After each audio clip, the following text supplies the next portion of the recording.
After all of this evidence through trial, you haven't shown any remorse. You haven't said you're sorry. You haven't done anything to seek leniency from this court. There's been a lot of people during trial and here who explained the devastation you're responsible for, and you've forever altered the lives, not in a good way, for many, many people, destroying family relationships, taking people away that were loved, cared for, and needed.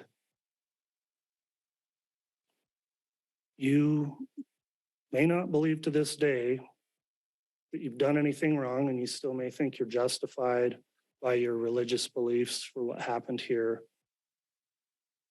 I'm not here to judge that, but I don't believe that any God in any religion would want to have this happen, what happened here.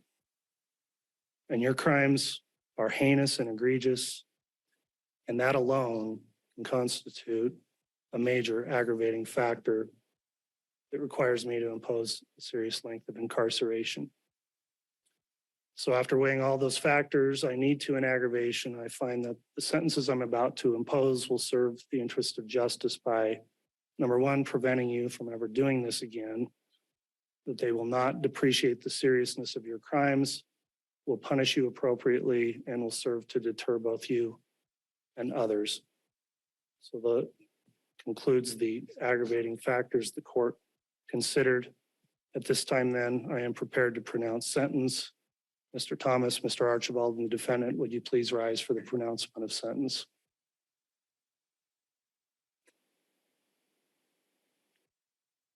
Based on all the relevant circumstances, including the evidence and recommendations presented in court today, it's the judgment of this court. Ms. Vallow, you'll be sentenced as follows. I'll first note I'm going to take up the counts out of order as I want to address the substantive murder sentences first. So on count 2, the charge you were convicted of, the first-degree murder of Tylee Ryan, you are sentenced to the custody of the State Board of Corrections to serve the maximum allowed sentence of fixed determinate term of life imprisonment with no possibility of parole. On count 4, the charge of the first-degree murder of Joshua Jackson Vallow, you are sentenced to the custody of the State Board of Corrections to serve the maximum allowed sentence, a fixed determinate life imprisonment sentence with no possibility of parole. I'll next address the 3 conspiracy counts you've been convicted of, and note under Idaho Code 18-1701, the punishment for those crimes is the same as the underlying offenses you combined to commit. One of the offenses you combined to commit was first-degree murder, so those may be punishable also by imprisonment for life.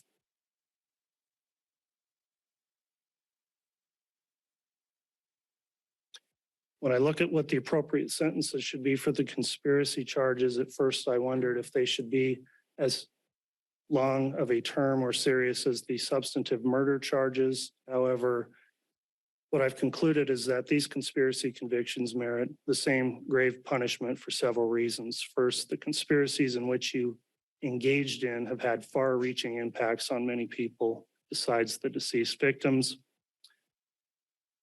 And with what the court's heard, I am convinced that the conspiracy charges also merit the same serious sentence. So on count 1, the conspiracy to commit first-degree murder of Tylee Ryan and grand theft by deception, you're sentenced to the custody of the State Board of Corrections to serve the maximum allowed sentence, a fixed determinate term of life imprisonment with no possibility of parole.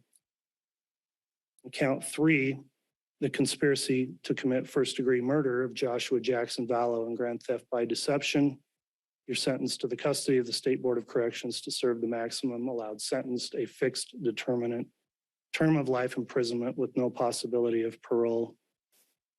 And on count 5, the conspiracy to commit the first-degree murder of Tammy Daybell, you're sentenced to the custody of the State Board of Corrections to serve the maximum allowed sentence, a fixed determinate term of life imprisonment with no possibility of parole.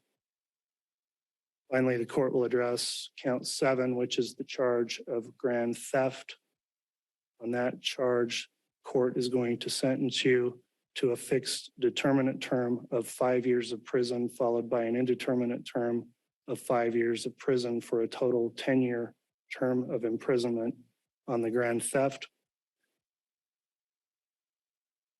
Court will next consider whether sentences should be imposed consecutively or concurrently. I generally don't, I'm a pragmatic person, and I've struggled with the point of a consecutive sentence when in Idaho, a life sentence is just that, a life sentence without parole. And I've thought it through.